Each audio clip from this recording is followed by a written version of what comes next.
Olá, pessoal. Eu sou João Paulo Bittencourt, sou diretor-geral do Grupo Sandra Massi e hoje nós vamos ter um bate-papo com o CEO muito especial. Vocês devem estar se perguntando cadê a Aline Dalmagro? Se acalmem que ela já vai aparecer. Nós estamos hoje fazendo um bate-papo com a CEO. É uma convidada muito especial e que houve muitos pedidos para que ela viesse e a gente atendeu. Mas antes de falar sobre ela, antes de apresentá-la, eu quero reforçar o motivo de nós termos esse podcast. O Instituto Proa tem o objetivo de impactar 300 mil jovens até 2027. E esse podcast faz parte disso. Nós queremos trazer histórias inspiradoras, histórias de pessoas e vivências que nos inspirem a sermos melhores a cada dia. E para você, olhar, aprender, inspirar-se e chegar a ser o que você sonha em ser. Além disso, nós trazemos a história, a partilha e nós vamos fazer uma conversa por assim dizer, íntima, uma conversa que vai além do profissional. Nós vamos conhecer um pouco sobre a história dessa pessoa. E agora eu vou apresentá-la. Essa pessoa é filha do seu Alvadir, o seu Vadico. A dona Ivete, ela é irmã da Márcia, ela é mestra, ela é administradora, atleta, uma atleta ainda não profissional, é uma atleta amadora. Ela é uma pessoa fantástica e, para minha alegria, ela é a minha melhor amiga. Ela é a CEO do Proa, Aline Dalmagro. Aline, que felicidade estar aqui. Eu agradeço você por participar e por eu ter a oportunidade de estar aqui também. Eu sou voluntário do Proa já há alguns anos, eu acredito demais no que é feito aqui e, claro que eu adorarei conversar com você e contar um pouco da sua história. João, eu tô muito feliz, mas eu preciso já avisar que eu tô super ansiosa, porque o meu lado de conforto é o seu lado, né? Então, tô aqui, vou contar tudo sobre a minha vida, tô muito feliz de poder, acho que dividir um pouquinho da minha história, que eu acho que poucas pessoas ainda conhecem e tá aqui com você faz toda a diferença pra mim. Aline, eu tenho certeza de que vai ser uma partilha muito inspiradora. Mas a gente vai seguir todo o formato. Eu sou fã de carteirinha do podcast, então eu conheço os formatos e vou seguir à risca. Então tá bom. Primeiro a gente vai abrir com a parte mais LinkedIn, uma parte com a sua mini bio. Prometo que essa é a única parte que a gente vai tratar aqui A única parte estritamente séria. profissional. A única parte séria. O resto, fiquem ligados porque eu vou contar muitas histórias sobre a Aline. Muito bem. A Aline Dalmagro é CEO do Instituto Proa, onde lidera a missão de transformar a vida de jovens brasileiros de baixa renda por meio da educação de qualidade e da conexão com o mercado de trabalho.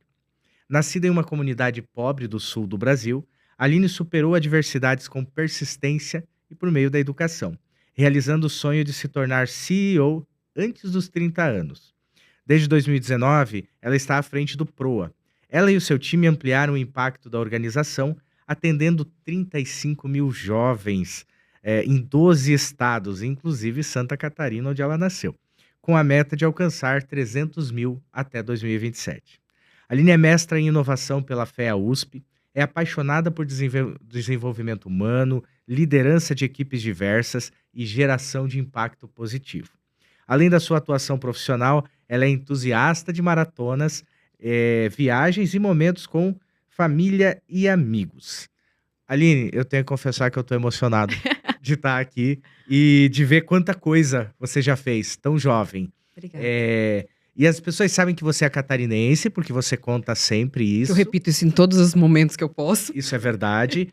Mas algumas pessoas não sabem que você nasceu lá no interior de Santa Catarina, mais precisamente lá na linha Cambuim, Uhum. a linha onde passa o ônibus, né? A linha Cambuim. E os seus primeiros anos foram na lavoura, foram justamente no interior. Eu gostaria de saber como que é a sua vida nesse início, o início da sua vida, e como que nasceram tantos sonhos, o sonho de ganhar o mundo. Bom, João, acho que é exatamente isso. Eu nasci em Videira, né? Videira é uma cidade que fica no interior de Santa Catarina, mas como você bem disse, eu não nasci na cidade de Videira. Eu nasci na linha Cambuim, que basicamente é como se fosse um bairro que fica a 20 quilômetros da cidade de Videira. Então eu nasci no sítio, meus pais são agricultores, eles estudaram até a 4ª série, e aí eu sempre explico, né? Quando alguém fala linha, o que é uma linha, uma comunidade? É muito fácil de explicar. Sempre existe uma igreja, um salão de festas, um campo de futebol. E algumas casinhas ao redor. E uma dessas casinhas era a minha casa. Então eu comecei a minha vida no sítio. Então eu sempre falo que eu sempre fui CEO das minhas empresas. Porque o sítio era a nossa empresa. Então eu trabalhava com os meus pais, a gente ajudava na lavoura. Nós já tivemos porquinhos, frangos. Então é ajudar na lavoura mesmo. Colher fruta, capinar. O que precisasse ser feito, a gente fazia. Era igual empreendedor. O que precisava ser feito, a gente fazia. E eu comecei a minha vida estudando numa escola rural, que era uma escola que tinha 4 alunos, né? A professora Marlete, que dava aula para as 2 turmas. E a minha vida, João, ela foi muito boa. A minha infância, ela foi muito boa. Foi uma infância, sim, pobre, mas ao mesmo tempo uma infância de muito amor. Eu sempre fui uma pessoa, eu acho que eu sou muito abençoada por isso, de ter nascido numa família que me ama muito. Eu sempre soube que eu era muito amada. Então, apesar de ter acesso a poucas coisas, porque no interior, obviamente, você tem acesso a poucas coisas, eu fui uma criança muito feliz. E eu fazia coisas que me deixavam muito feliz. Eu era muito amada, eu era muito valorizada. E nesse entorno onde eu nasci, né, meus pais estudaram até a 4ª série, seus pais têm uma história muito parecida, o que era muito claro para minha família, e sempre foi dito pelos meus pais, nós nunca vamos conseguir dar para vocês uma casa, um carro, mas a gente vai ajudar muito vocês a ter uma boa educação.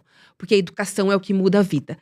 E isso foi sempre o norte da minha vida e da minha família. Na minha família não existe fazer as coisas mais ou menos. É sempre fazer muito bem as coisas. Então, acho que essa minha vontade de desbravar o mundo, ela surgiu porque eu nasci de um lugar de muito amor.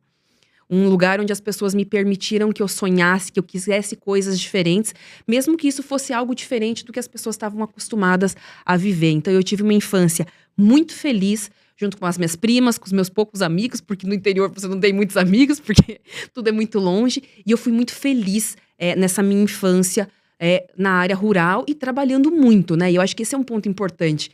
Trabalhava na roça mesmo, colhia fruta, né? A gente tinha pêssego, ameixa, nectarina, cuidava dos porquinhos, a gente tinha vaca de leite. Então, a gente fazia o que precisasse ser feito todos os dias. Aline, isso é incrível, essa vida que você tem. Eu admiro muito pessoas que circulam entre muitos mundos. E o mundo agrícola, rural, em especial, me traz várias questões e eu quero te fazer uma.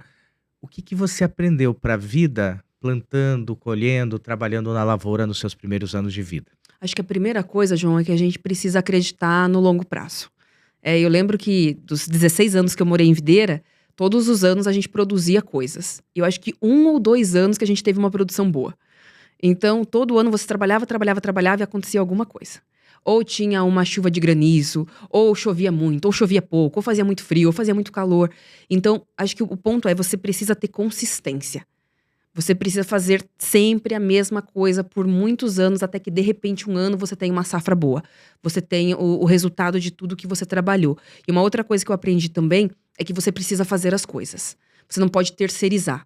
Na agricultura, você não pode terceirizar. É a sua terra. Se você não plantar, se você não colher, não vai acontecer nada, né? E você precisa fazer no tempo certo. Eu lembro que meu pai sempre falava, né? A gente tinha plantação de feijão, milho. Ele falava, Aline, tem que plantar nesse mês. Você não pode plantar no outro mês. Então você tem que seguir algumas regras. Então acho que algumas coisas que eu aprendi é muito nessa perspectiva. Consistência. Você precisa ter muita consistência. Você precisa fazer as coisas. Você não pode esperar pelos outros. E você tem que fazer as coisas na hora certa. Então você tem que ter um conhecimento técnico. Porque não adianta plantar as coisas na época errada. Porque aí não vai dar mesmo.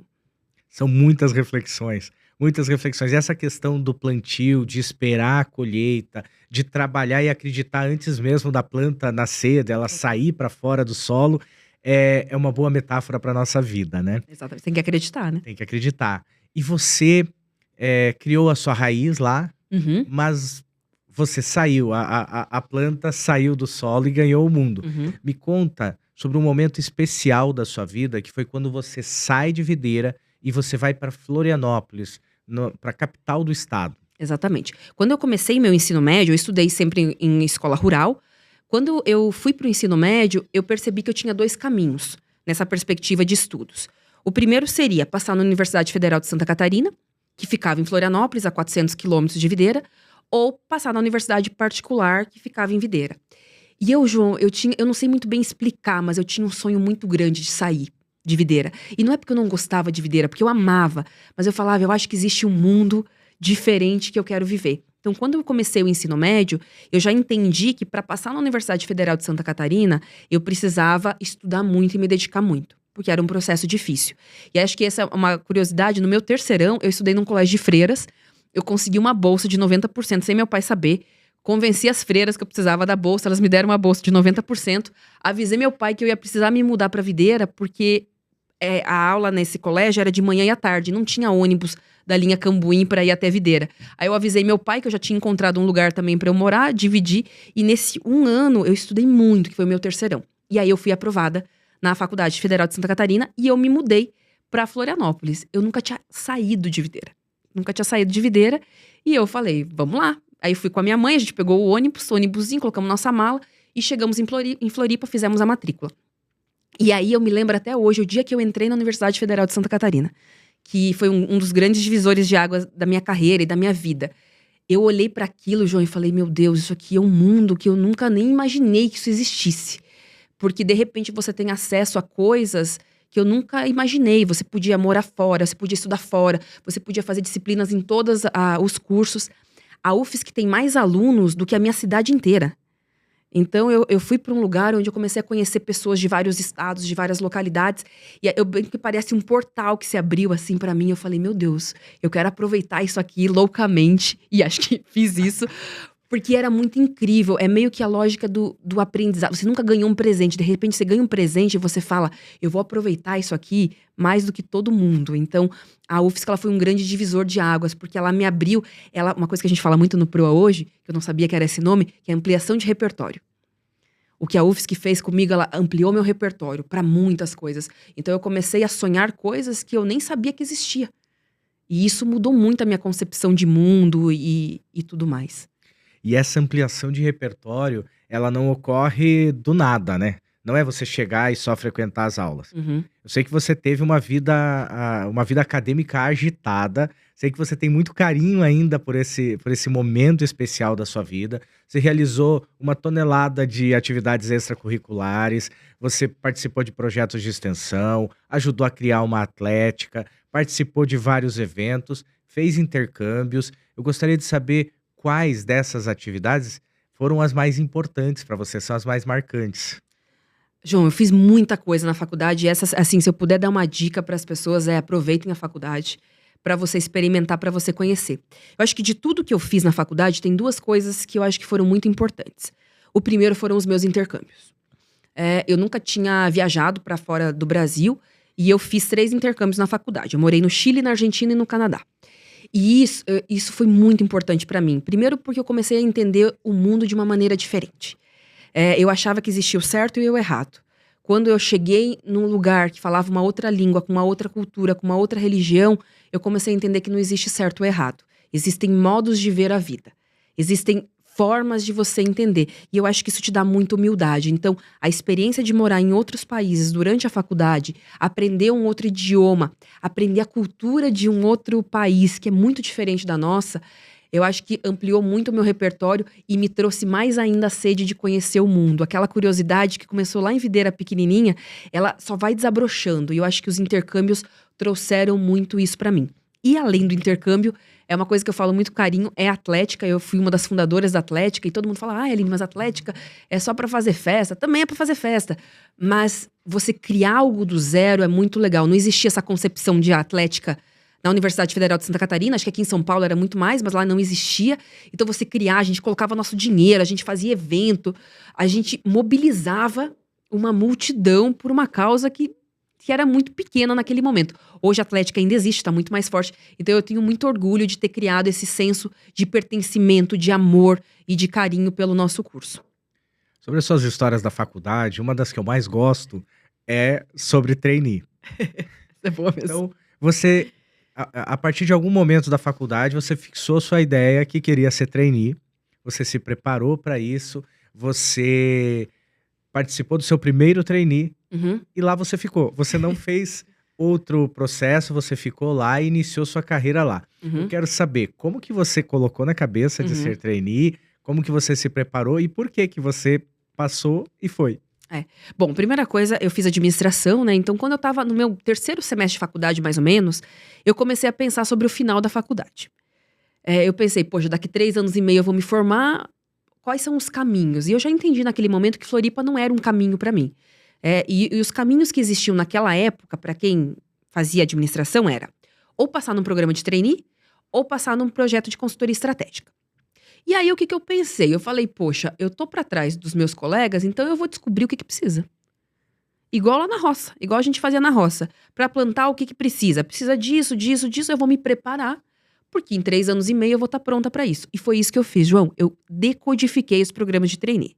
Eu entendi o que precisava. Eu falei, são 10 mil candidatos, no começo você é um número. São provas. Então eu preciso ter as melhores notas nessas provas. Quais são as provas? Português, inglês e espanhol. Eu lembro que o espanhol era recomendável. O inglês era imprescindível. Por isso que eu fiz os intercâmbios.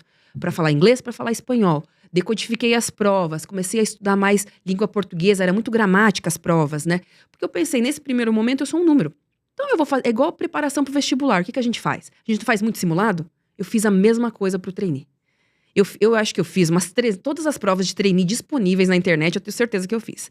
Eu sabia todas as respostas para todas as perguntas. E eu fui me preparando, então eu sabia que eu precisava ter o intercâmbio, eu sabia que eu precisava ter atividades extracurriculares, eu sabia que a atlética ia ser importante quando eu fizesse o processo de trainee. E quando começou o processo de trainee no meu último ano de faculdade, eu falei, poxa, vou garantir essa primeira parte, que são as provas, porque depois, a parte que é presencial, eu me garanto.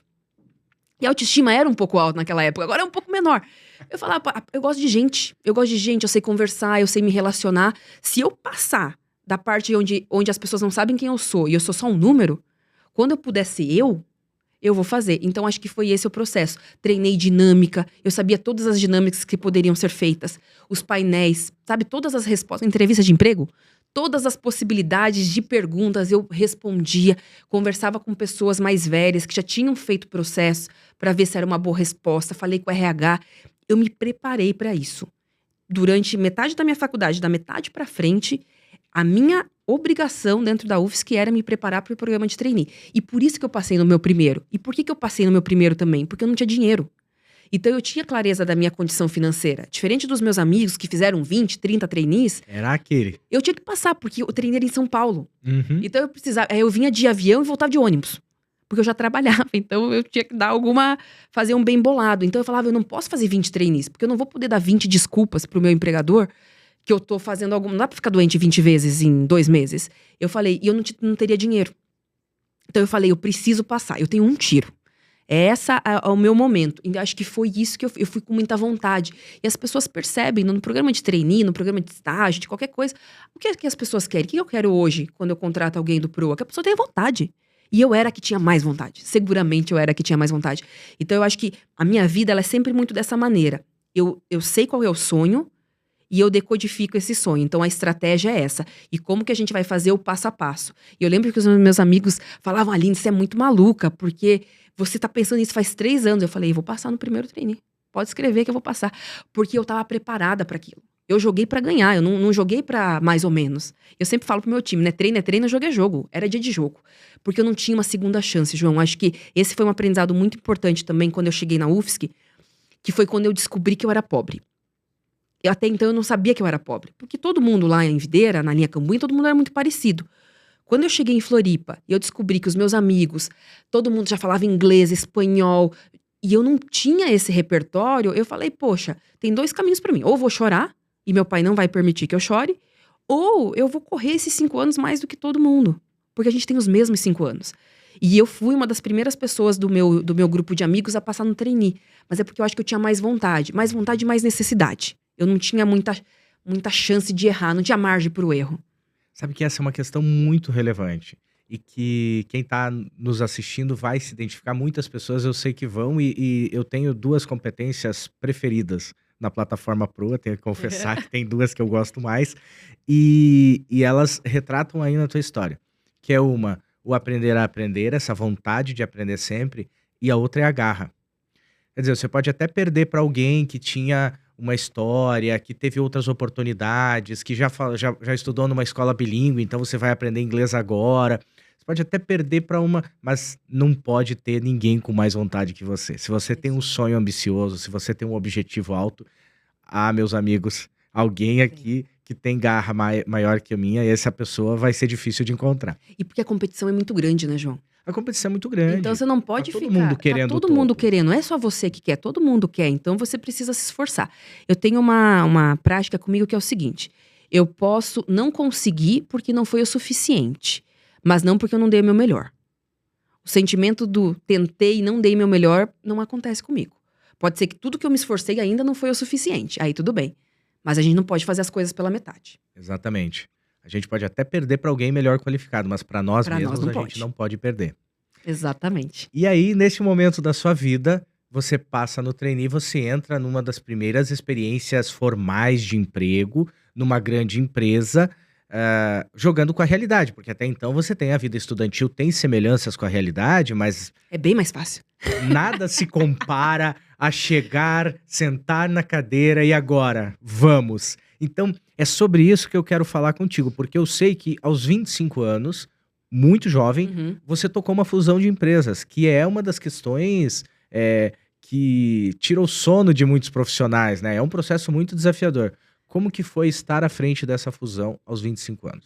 Bom, essa história é uma das minhas histórias preferidas, porque eu brinco que é um pouco de acaso e preparação. Acho que do que a gente já falou anteriormente. Eu entrei como trainee da Saraiva, terminei meu programa de trainee, e 6 meses depois que eu terminei meu programa de trainee, a Saraiva foi vendida.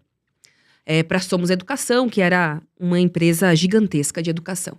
E nesse momento, aconteceu algo que mudou muito a minha vida. Antes de eu contar como é que foi tocar a fusão, que foi muito legal. Eu tinha um diretor na época, que era o Otelo, e ele tinha uma salinha. A gente ficava no 13º andar, num prédio ali em Pinheiros. E ele falou: Aline, por favor, entre na minha sala. Eu já entrei com medo, João, porque eu pensei, acabamos de ser comprado, já vou ser a primeira a ser desligada, né? E aí ele sentou, ele falou o seguinte, ele falou: Aline, eu vou abrir meu computador e você vai ler um e-mail. E você vai me responder sim ou não. Pensei, tá bom. E aí no e-mail estava escrito, era um e-mail que o vice-presidente tinha mandado para ele perguntando: Otelo, você acha que a Aline poderia ser a PMO da fusão? E aí eu li o e-mail e respondi sim, com toda a coragem do mundo. Saí da sala, fui pro banheiro, tinha um banheiro do ladinho, eu coloquei no Google o que é PMO. Eu não tinha a menor ideia do que era ser PMO, menor ideia. Mas o meu racional foi um racional de sobrevivência. Eu falei, se eu falar não, vou ser a primeira desligada. Se eu falar sim, eu tenho uma chance. E aí voltei, aí entendi o que era, liguei para um amigo meu que trabalhava em consultoria estratégica, falei, amigo, e aí? Ele falou, Aline, você tem a chance de se dar muito bem na vida. Se você fizer esse negócio direito. E aí eu peguei essa informação e toquei. Aí foi uma operação de 750 milhões, as 2 maiores editoras do Brasil, então a gente teve todo um processo pré-CAD. CAD é um órgão que regulamenta para que você não tenha um monopólio, então ele precisa aprovar a operação dessas 2 empresas, mas antes disso você começa a organizar. Então nós tínhamos 16 áreas, eu respondia direto para o CEO, eu tinha um par, que era o PMO do lado da outra empresa, e nós trabalhamos por um ano e meio, ali tranquilamente, 14, 15 horas por dia, e todos os dias eu tomava decisões muito importantes. Então eu lembro que, por exemplo, o meu primeiro desligamento foram 200 pessoas da Saraiva. Eram essas decisões. No outro dia a gente decidia onde que ficaria o centro de distribuição. Então, acho que isso foi muito importante para mim, João. Acho que ao mesmo tempo que foi muito duro, porque eu tinha 25 anos, mas eu ganhei uma maturidade nesse 1 ano de trabalho que era... Acho que se eu tivesse trabalhado 15 anos, eu não teria aprendido tudo que eu aprendi. E eu tive excelentes companheiros, colegas, gestores que me ensinaram muito nesse processo. E a gente trabalhava muito. E era muita pressão, porque todo dia você tinha que tomar decisões muito grandes. Porque quando você compra uma empresa, por que você compra uma empresa? Para que no final do dia a nova empresa tenha muito mais valor. Então você tem que fazer economias, você tem que fazer sinergias, você tem que fazer muita coisa. Então por 1 ano eu trabalhei loucamente. Eu não vi minha família, eu não dormi mais que 5 horas, a gente trabalhava todos os dias. Mas isso mudou a minha concepção de vida, porque de repente eu com 25 anos, eu tinha uma cabeça talvez de alguém de 30, 35 anos e com uma bagagem muito grande, profissionalmente e emocionalmente, porque isso me exigiu muito emocionalmente. Você ter que fazer coisas muito difíceis quando você é muito novo é muito desafiador. Mas acho que foi o grande diferencial na minha carreira. Acho que foi isso que acelerou muito.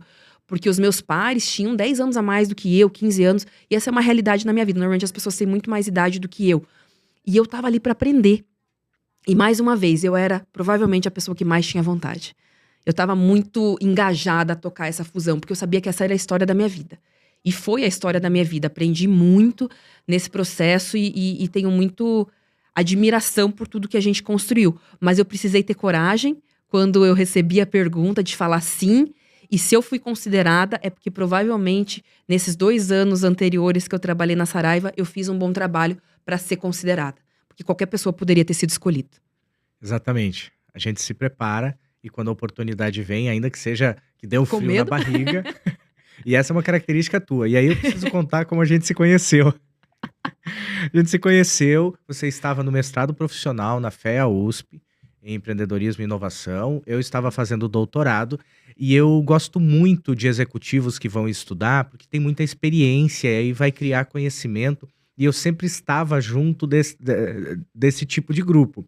E eu vi o seu primeiro dia de aula e Verdade. quando eu vi uma menina dizendo que tinha vindo de Florianópolis, se apresentando, eu pensei, esse sotaque não é de Fui Florianópolis, com mentir. toda certeza. E aí eu pensei, mas eu preciso falar com ela, porque ela tem projetos muito parecidos com os meus interesses de pesquisa, e a gente conversou, e aí nunca mais paramos de nos conversar. Total. Mas nesta época, a gente, um pouco adiante, a gente começa a trabalhar juntos, Uhum. né? E eu acompanhei um processo muito interessante da sua vida, e você vai confirmar se é verdade ou não. Eu sempre digo que é importante que as pessoas sejam independentes. O que que é um profissional independente? Alguém que pega um projeto, pega uma meta, pega uma incumbência e vai lá e faz. É alguém ruim de desculpas, não tem desculpa, vai ter que fazer. Uhum. Então é alguém independente. Uhum. E eu acompanhei o processo seu quando você começa a ter time, quando você começa a pegar projetos gigantes, e aí tem o grande desafio de saltar da independência, de dar o resultado sozinho, ainda que em grupo, para um momento de interdependência em que você depende 100% do Uhum. grupo, se o grupo não trabalhar coeso. E aí, você lembra dessa época que Opa. você passa da independência para interdependência? Lembro muito, porque eu saí da fusão, onde nós éramos uma equipe de 2. Então, era equipe. E, de repente, quando a fusão terminou, eu recebi uma equipe de 80 pessoas. Ou seja, eu nunca tinha gerenciado ninguém, de repente me deram 80 pessoas, eu tinha diretor respondendo pra mim, gerente. E eu sempre fui uma pessoa que parti da minha capacidade. Eu era fazedora. E, de repente, eu entendi que eu precisava mudar a concepção, né? Eu precisava que as pessoas fossem muito melhores do que eu e as pessoas topassem fazer o que precisava ser feito. Eu deixei de operar para começar a liderar pessoas. E é um desafio muito grande liderar pessoas. E hoje, assim, é uma das minhas obsessões, assim, é encontrar gente boa. É encontrar gente disposta, disponível, que queira fazer as coisas. E é muito difícil quando você é um pouco comando e controle, você faz tudo, você começar a deixar de lado Você isso. era uma especialista, Eu né? era uma Você sabia especialista. como fazer, então é E difícil. só que, de repente, quando você tem uma empresinha para cuidar, que era o caso, eu tinha 2 editoras que ficavam sobre a minha gestão, você precisa começar a delegar. E como é que você gerencia? E você começa a ter outras questões para gerenciar. Você começa a ter time, como é que você faz gestão de time, como é que você motiva, como é que você garante que aquilo funciona. Então, eu acho que para mim foi um grande aprendizado, porque até aquele momento, João, eu acreditava que eu conseguia fazer quase tudo. Quando eu recebi um time, eu entendi que eu não conseguia fazer nada sozinha. Nada. Que eu precisava do time para tudo. Então, eu precisei mudar o meu jeito de ser, o meu jeito de agir. E eu acho que eu fui me desenvolvendo nesse processo também, porque eu acho que, claro, quando a gente olha um CEO, a gente fala, a pessoa sabe tudo, sabe nada. A pessoa tá ali para aprender. Então, acho que cada experiência que você tem, você vai melhorando. Eu acho que eu fui uma boa PMO, mas hoje seria muito melhor. Hoje eu tenho você vai ganhando outras competências, né, que eu chamo de musculatura. E aí você vai passando por situações. Eu passei por situações muito difíceis na gestão. Porque tinha cobrança muito grande, eu não sabia gerir as pessoas, até você achar um tipo de gestão que é a sua gestão. Porque eu acho que também tem muito isso, né? Tem o que tá no livro, mas na prática a teoria é outra. Na prática você tem que fazer do seu jeito, que tem que ser verdadeiro, as pessoas seguem pessoas. Então, se você também só segue o que tá no livro, também não vai funcionar. Então, eu acho que eu fui migrando e hoje eu tô no outro lado. Se alguém falar ali, você precisa fazer alguma coisa especialista. Eu falei, não sei mais. Não sei mais. Eu fui para um outro lugar. Vamos achar alguém bom para colocar achar alguém no bom, lugar porque certo. eu realmente não sou mais essa pessoa. E o que você diria para alguém que está numa situação que você esteve neste momento? Um especialista que assume pela primeira vez uma posição de liderança, você já meio que indicou alguns conselhos aí, mas o que que você diria, o que que você faz nos primeiros dias, nos primeiros 3 meses, nos primeiros 100 dias? Acho que a primeira coisa é você entender seu time. Você conhecer seu time, entender as motivações do seu time. Pra a partir daí você falar, ok, entendi o meu time, entendi o que é importante pra eles e você faz uma gestão pra eles. Você vai precisar de pessoas, você não vai conseguir fazer sozinho. Então, é muito importante dar clareza, é o norte, esse é o caminho que a gente vai seguir e vamos juntos nesse caminho. Porque senão você vai ficar sozinho. Então, e eu acho que é um processo de humildade, de você ouvir, de você prestar atenção. Uma coisa que eu fui aprendendo no decorrer da vida é que você precisa ouvir melhor. Quando a gente é muito especialista, você é muito falador. Porque você é o especialista. Então, você que fala, você que explica. Quando você vai virando gestor, você precisa ouvir mais, você precisa pegar nuances que são as palavras não ditas.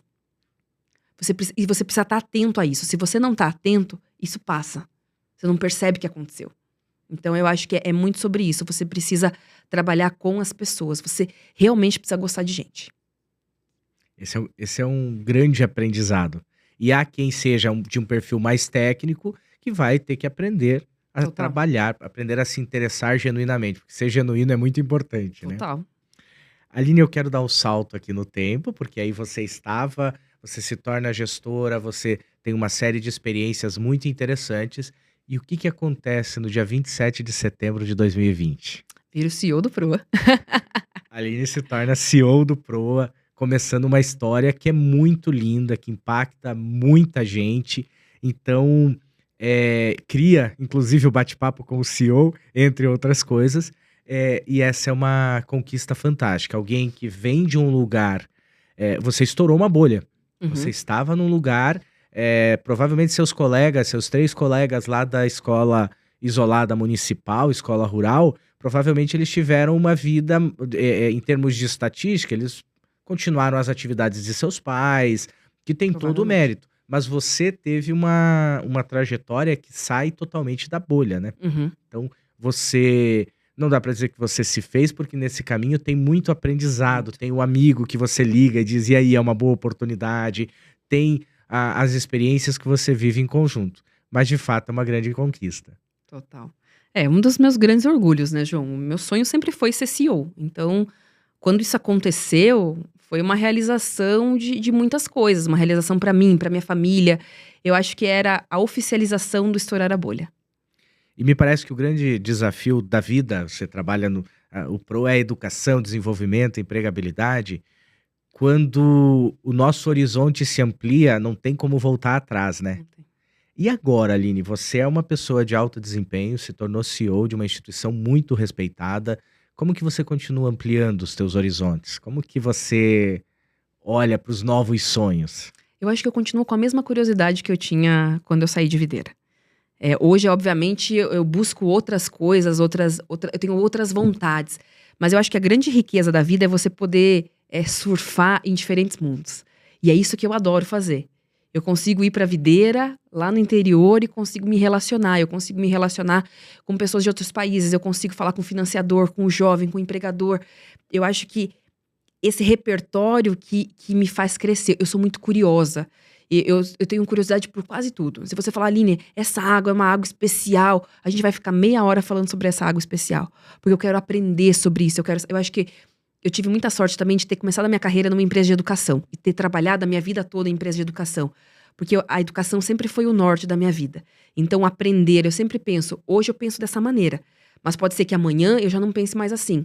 E eu quero estar aberta a poder pensar coisas diferentes. Então, eu acho que a vida, ela só continua. Porque o sonho da Aline, lá, pequenininha, da escola rural, era um sonho. A Aline hoje é outro sonho.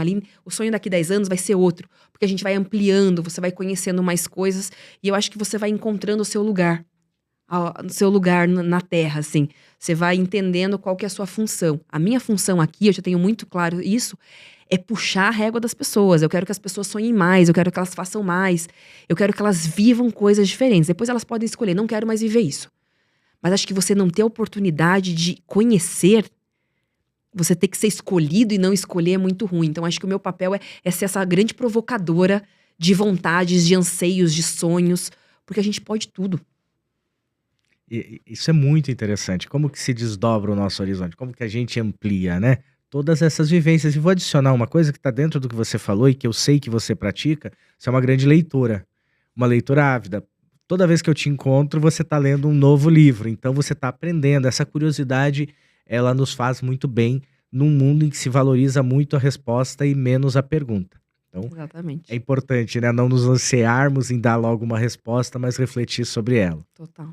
Falar em dar respostas, Ah, a gente é? abriu o nosso Instagram para abrir também a curiosidade dos nossos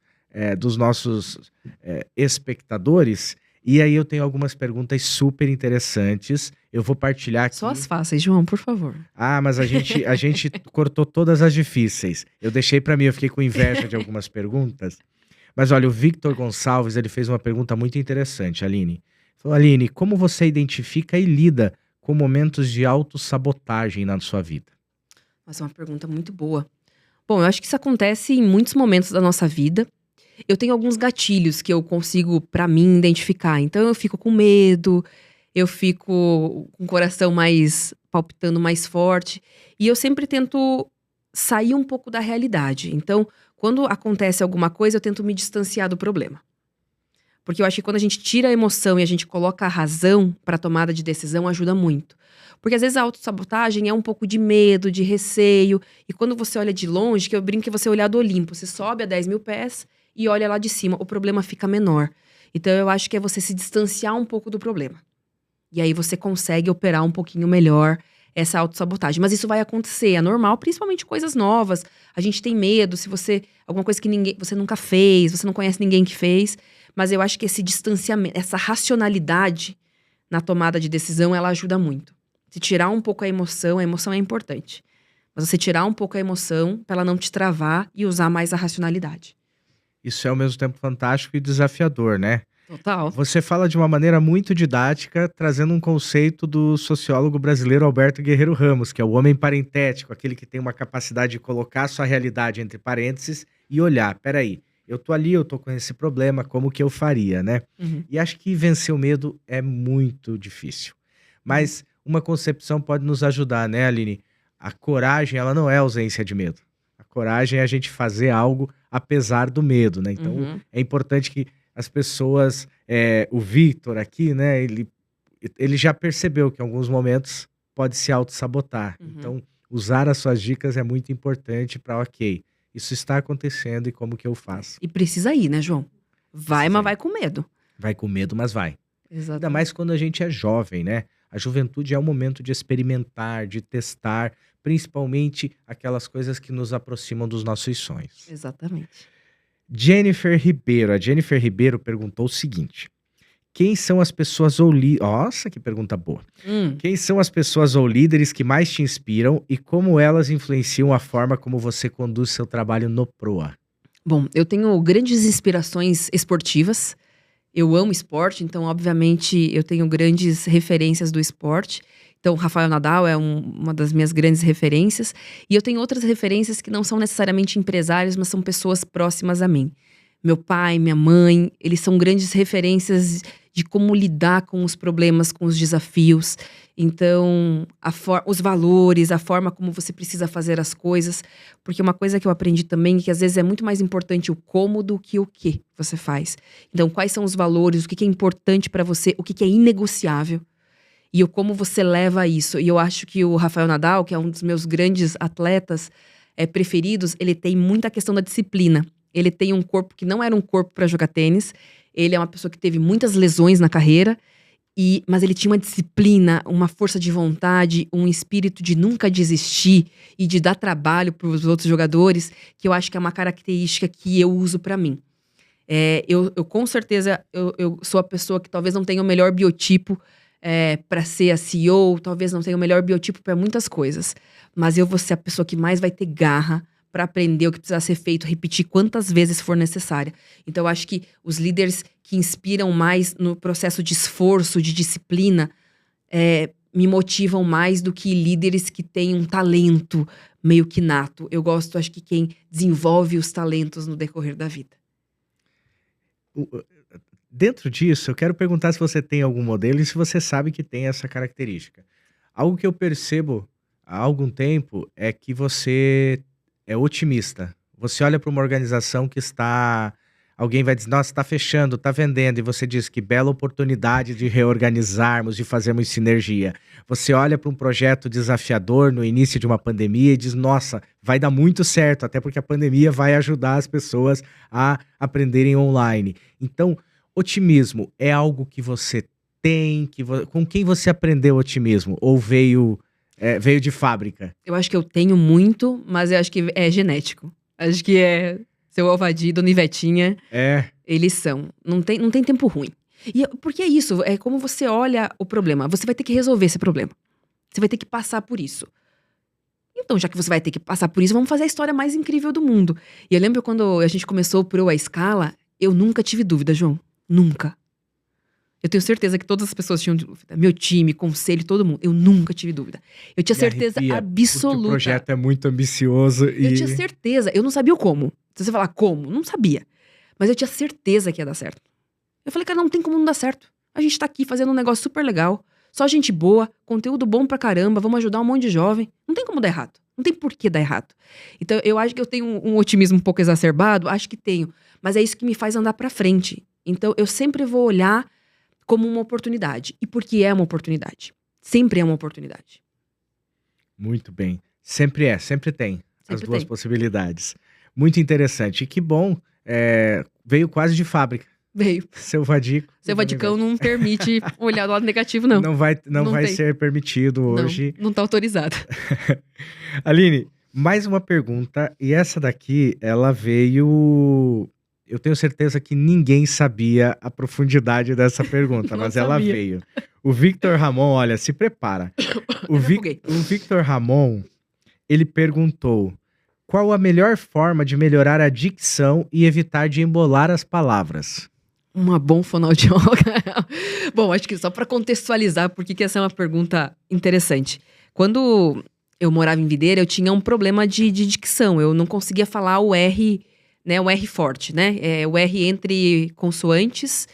Então, por exemplo, trator, enfim, arara. Eu tinha muitas palavras que eu não conseguia falar. Porque a minha língua, ela não tinha o músculo, não era tão forte. Nesse processo. E aí, quando eu fui pra Floripa, eu sofria muito bullying. Porque as pessoas me zoavam porque eu falava com sotaque. Todo mundo achava que eu falava com esse sotaque porque eu vim da roça. Mas não era porque eu vim da roça, porque as pessoas na roça não falavam com outro sotaque, não era esse. E aí, quando eu fiz intercâmbio na Argentina, eu recebi uma bolsa pra estudar na Argentina. E eu guardei todo o dinheiro da bolsa. Porque eu trabalhava lá, consegui um emprego na Argentina, eu trabalhava, guardei todo o dinheiro. Porque eu falei, quando eu voltar pro Brasil, eu vou pagar uma fonoaudióloga e vou melhorar. E foi isso que eu fiz escondido, ninguém sabe isso. Inclusive meus pais não sabem disso, ninguém sabe, todo mundo acha que eu perdi o sotaque porque eu fui morar em Floripa. Não, é porque eu paguei uma fonoaudióloga por um ano. E aí eu fazia todos os exercícios. A minha irmã morava comigo na época, ela falava, que você fica, parece uma arara, parece um papagaio no banheiro, porque eu fazia os exercícios, eu fazia no banheiro pra ninguém ver. Ou no horário que ela não tava em casa. E aí eu fiz basicamente, o músculo da língua, ele precisa fazer o movimento assim. E o meu, ele fazia meio que pra trás. Aí você fazia, é tipo musculação mesmo, a mesma lógica. Com pezinho, só que o peso vai pra língua e não vai pros braços. E aí eu fiz essa fono por quase um ano, escondida.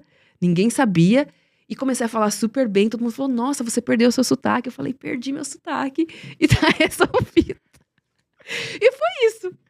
Essa é uma história muito boa e ela pode ser exemplo para várias coisas, né? Treine tanto, se prepare tanto que vão parecer que é natural. Vai parecer que é natural. Mas o Vitor trouxe essa história que nem seus pais, nem seu time, nem pessoas que a conhecem sabiam. Mas eu preciso avisar o Vitor que eu continuo falando muito rápido. Isso eu não consegui resolver ainda. Eu acredito que o Vitor nos ouvindo já descobriu. Já entendeu que a fono foi pra melhorar o sotaque, não foi pra melhorar o falar rápido. Exatamente, mas essa dica é muito importante.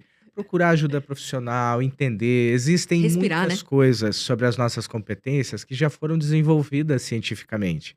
Então, procurar o profissional adequado, procurar o conhecimento adequado é muito relevante, vai ajudar, impacta na nossa vida. Uhum.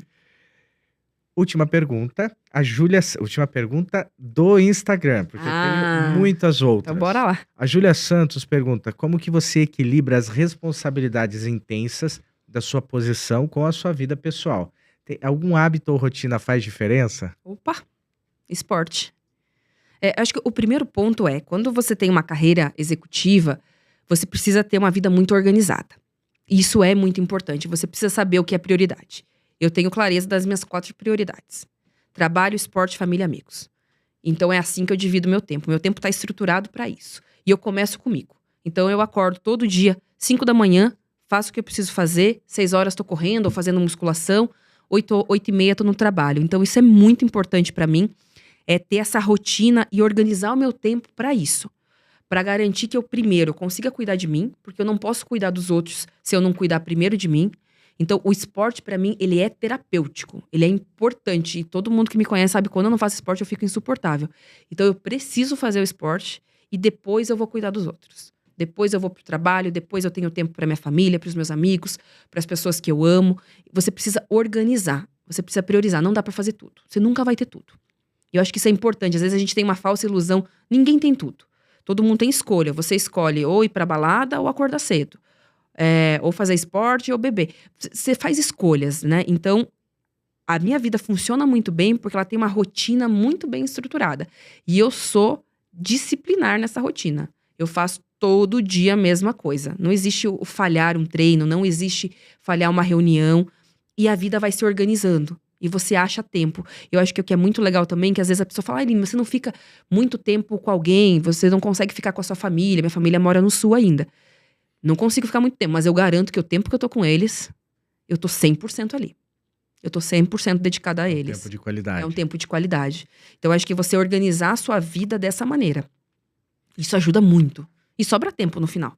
Essa é uma dica muito preciosa.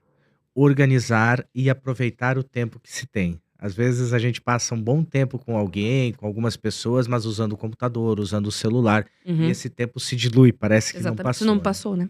Agora é um paradoxo. Você faz esportes para ajudar o seu tempo e tem gente que não tem tempo para o esporte. Então essa organização é muito relevante, né? É claro, né, João? A gente sabe que tem algumas pessoas que não têm tanto tempo, né? Então, obviamente, isso também faz sentido, né? De você, às vezes, não poder se dedicar ao esporte, né? Acho que faz parte do processo.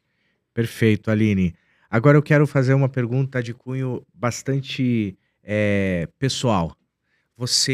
A gente te acompanha nas redes sociais, você está fazendo palestra numa formatura, participando de uma reunião de CEOs, você está praticando esportes e a tua vida parece muito boa. Ela é boa. Então, eu acho que tem gente que pensa, putz, eu gostaria de ter a vida da Aline. Mas assim, naturalmente as redes sociais não trazem toda a nossa composição. Você tem dias ruins? Nossa, muitos. Acho que todos nós temos, né, João? Acho que esse é um ponto super importante para a vida, os dias bons e os dias ruins, eles acontecem para todas as pessoas. E eu tenho, obviamente, muitos dias ruins. Eu acho que o que muda é o que você faz com esses dias ruins, né? E eu acho que é esse o meu trabalho. Inclusive, acho que, para dar um exemplo, né, nos últimos anos, eu passei por um acidente que foi uma situação de proximidade da morte, talvez. A minha maior proximidade da morte foi um acidente muito grave, que eu tive um acidente na minha cabeça, enfim. E aconteceram muitas coisas nesse processo. E eu acho que eu sofri muito, muito durante esse acidente. E foram muitos dias ruins, né? E eu acho que uma coisa que me ajudou muito, e o que eu queria deixar de dica para todo mundo também, é o como você olha aquilo. E eu lembro que eu estava num momento muito desafiador, porque eu demorei muito tempo para entender se eu ficaria com alguma sequela. Eu tive outros problemas pessoais no mesmo momento. E eu lembro que eu vi uma figura na internet, que era uma figura que tinha vários círculos, eram 4 círculos. E nessa figura mostrava um primeiro círculo grande, que era a dor hoje. Aí depois tinha um círculo ainda grande, mas um pouco menor, a dor daqui 1 semana. Depois tinha um círculo menorzinho, a dor daqui 6 meses. E depois um pontinho, a dor daqui 1 ano. Então eu acho que o ponto todos nós teremos dias ruins. As redes sociais são recortes na nossa vida, é óbvio que a gente vai colocar as coisas positivas lá, mas todo mundo passa. E eu acho que esse é um ponto importante. Os dias ruins também vão passar. Então, acho que quando você olha E eu sempre lembro essa imagem. Quando acontece alguma coisa ruim, e acontece todos os dias, eu olho pra essa imagem e falo, poxa, daqui 1 ano, provavelmente eu nem lembre do que tá acontecendo hoje aqui. Ou se eu lembrar, vai ser uma dor muito diferente da de hoje. Então, acho que é deixar passar, né? Todo dia nasce um novo sol. Então, o sol nasce novamente. Então, acho que é um pouco sobre isso, sabe? É você olhar para esse lugar e entender que ele passa. Como os momentos bons também passam. Então, acho que a gente tem que tomar muito cuidado com as redes sociais. E eu falo isso muito para os jovens do Proa também. São recortes da vida. Aquilo lá não são vidas reais. São momentos da vida que você mostra. Ninguém vai mostrar os momentos de maior sofrimento, porque normalmente você passa sozinho esses momentos. Esse é um excelente conselho. Saber que a rede social é só. Tudo bem que você não queira. O McDonald's não vai postar a pior foto de um sanduíche, vai postar a melhor. Assim Uhum, nós na rede exatamente. social. Mas é importante se diferenciar, né? Essas Exatamente. questões. Agora, falando de rede social e de um negócio que a gente sempre vê na sua, esportes. Dá pra ver que esporte é um negócio com muita importância na sua vida. Como que o esporte começou na sua vida? E qual a sua relação com ele? Bom, o esporte surgiu na minha infância. Meu pai é um apaixonado por esportes. Ele sempre amou fazer esporte. E ele sempre nos incentivou muito. E eu queria muito ter sido atleta quando eu era criança, João. Eu tentei jogar todos os esportes que você pode imaginar. Vôlei, basquete, handball, corrida. Mas eu nunca era muito boa em alguma coisa. Mas eu tinha muito essa vontade de ser esportista, muito para agradar meu pai. Porque meu pai gostava de esporte, eu queria agradar meu pai. E aí eu abandonei o esporte por um tempo, no começo da minha carreira e tudo mais. E nos últimos anos, nos últimos 5, 6 anos, o esporte voltou com força muito grande. Ele voltou como um hobby e hoje ele é parte fundamental da minha vida, porque o esporte me deixa viva. O esporte, ele me dá disciplina, ele me dá humildade, porque às vezes a gente se empolga na vida e acha que é mais importante do que a gente é. E aí você faz um treino de corrida difícil e você entende que não funciona assim. A dor muscular, e você começa a respeitar o processo. Então eu acho que o esporte, ele me faz sentir viva. Acho que é esse o ponto. Ele me desafia, ele me fala que eu posso ir além, que eu posso fazer, mas que ao mesmo tempo eu tenho que ter os 2 pés bem no chão para não me empolgar com nada. Então, hoje o esporte, ele é fundamental, mas ele começou de uma paixão do meu pai. Meu pai jogava futebol quando era novo e jogava super bem, todo mundo elogiava meu pai, e eu queria agradar meu pai e eu também queria fazer esporte. E hoje é uma das nossas grandes conexões, o esporte. Acho que hoje eu até mudei o papel. Hoje sou eu que influencio toda a minha família para fazer esporte. Mas ele começou quando eu era pequenininha para agradar meu pai, depois como um hobby e hoje é a minha grande paixão, assim. É o que eu sou apaixonada e todo mundo que me conhece sabe que eu fico falando o tempo todo sobre esporte porque eu amo esse assunto, isso me motiva e me faz querer ser melhor. Fantástico essa influência do esporte na sua vida e tanto quanto essa influência, a tua escolha por bons modelos. A gente é muito influenciado por quem a gente convive, seja Uhum. online juntos, seja convivendo como você conviveu com o seu Vadico. Mas escolher bons modelos e se inspirar em pessoas é fundamental. É isso. Ainda sobre a rede social e o que a gente vê lá, Ah, viagens. Você gosta muito de viajar. Como que é essa eu relação gosto. sua com a viagem? Eu gosto. Segundo meu pai, eu gosto mais do avião do que de uma parte da família. E realmente eu gosto pra caramba. É que eu acho que, mais uma vez, João, viajar é ampliação de repertório. É você conhecer outras culturas, outras pessoas. E acho que vai muito da minha curiosidade também. Então, pra mim, é muito importante. Eu sempre vou num lugar e fico pensando, poxa, como que eu posso construir o trabalho que eu tô fazendo a partir do que eu tô vivendo aqui? Então, eu acho que ele vai nessa mesma lógica de construção. E de conhecer o mundo, de conhecer outras culturas. Acho que ainda é aquela curiosidade que não acaba nunca, né? Parece que, pelo contrário, ela só cresce. Muito legal. Aline, a gente descobriu que o pessoal do time Proa estava fazendo várias perguntas lá pelo Instagram e a gente segregou. Ai, que bom. Tem uma pergunta aqui do time Proa que eu achei muito relevante. É o seguinte: por que que você decidiu trabalhar no Proa? O Proa foi um grande achado na minha vida. Eu não conhecia o Proa, eu fui convidada por um headhunter para participar de um processo seletivo. E eu conversei com os conselheiros do Proa, no meu processo de seleção. E eu acho que é muito do que a gente falou já, de bons exemplos. As minhas conversas foram muito boas. E eu lembro que numa das conversas com 2 dos conselheiros, eu lembro que eu perguntei para eles, falei assim, mas qual que é o sonho de vocês, né? O que vocês querem fazer? E aí eles falaram assim, a gente queria fazer 300 mil jovens. E eu perguntei, que legal, e vocês fazem quanto? E aí ela falou, 300. Aí eu falei, opa, de 300 para 300 mil, tem uma história linda que eu quero contar. Então, eu acho que foi muito isso, foi o sonho da escala, foi o estar próximo de pessoas que eu sempre admirei na minha vida, na minha carreira. Então eu falei, poxa, se essas pessoas criaram o Proa, com certeza isso é legal. E teve um achado final que foi, eles me levaram para uma aula do Proa. Porque eles me contaram toda a história do Proa, e eu falei, tem alguma coisa que é muito bom para ser verdade. É muito bom para ser verdade. E aí eu fui assistir uma aula do Proa. E aí nesse dia, João, eu falei, é tudo verdade mesmo. É tudo verdade mesmo. E eu quero isso. Então foi a partir daí. Eu não conhecia o Proa e o Proa ganhou meu coração. Hoje é o meu principal projeto e é o que eu quero fazer, é o impacto que eu quero gerar, é essa história que eu quero contar. Mas isso começou da história que já era dos conselheiros, porque acho que uma grande coisa do Proa, quem conhece o Proa, quem não conhece ainda deveria conhecer, é que a gente se apaixona. A gente se apaixona pelo jovem, a gente se apaixona pelas pessoas, porque todo mundo é muito parecido. Todo mundo sonha isso, todo mundo quer um mundo melhor. Então eu acho que o Proa, ele é a realização do que eu acredito. Que dá para você ter algo muito sério, com alta performance, mas ao mesmo tempo com muito amor, com muito respeito. E onde você possa aprender com gente que é muito mais legal do que você, muito mais inteligente. Então esse sempre foi meu olhar. Eu quero trabalhar com pessoas e para pessoas que são muito melhores do que eu. Porque eu vou aprender muito com elas. E eu vou ter chance de fazer a escala, que é o que eu tanto amo fazer. A escala não se faz sem talento, dedicação, capacitação. E o seu time, o que que representa para você? O meu time é simplesmente a realização do que é o Proa. Porque o Proa só existe por causa deles.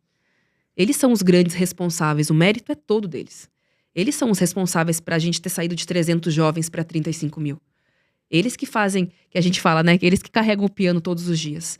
Eles que estão ali lutando. Então, sem o time, eu não teria feito nada.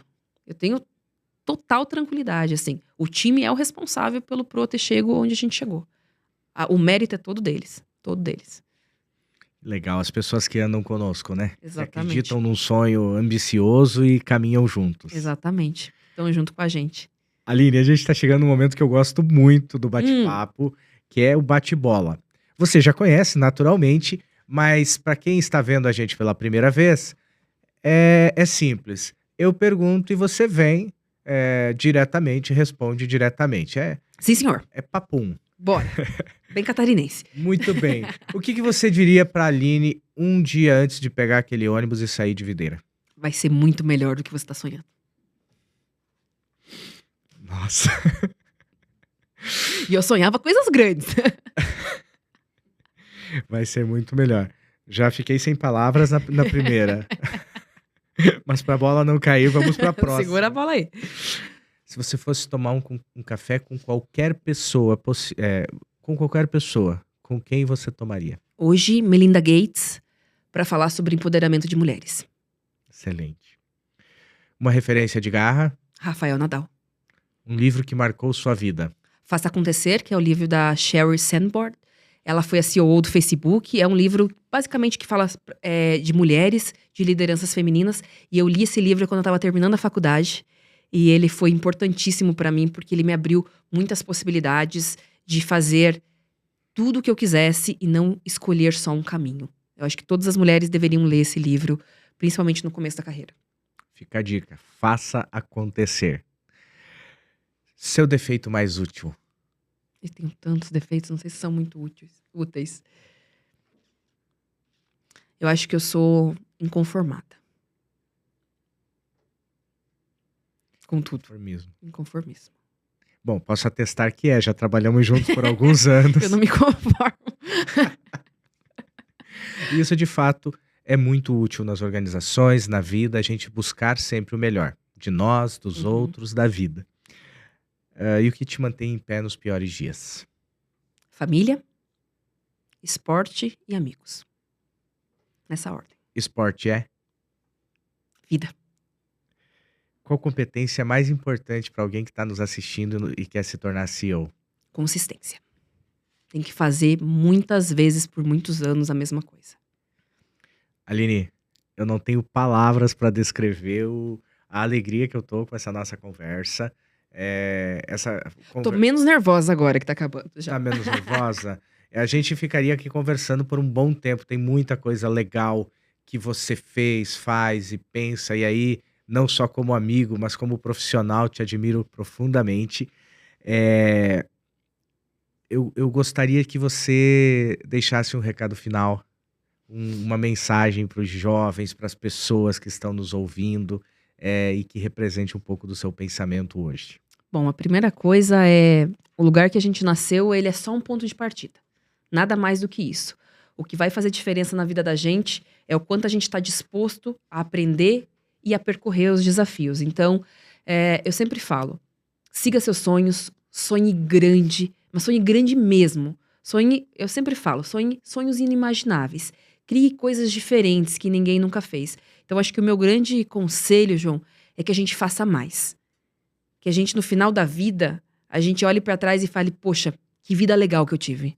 Que coisas bacanas que eu fiz, que eu construí. E eu acho que a gente precisa fazer mais do que os outros. Não dá pra fazer mais ou menos.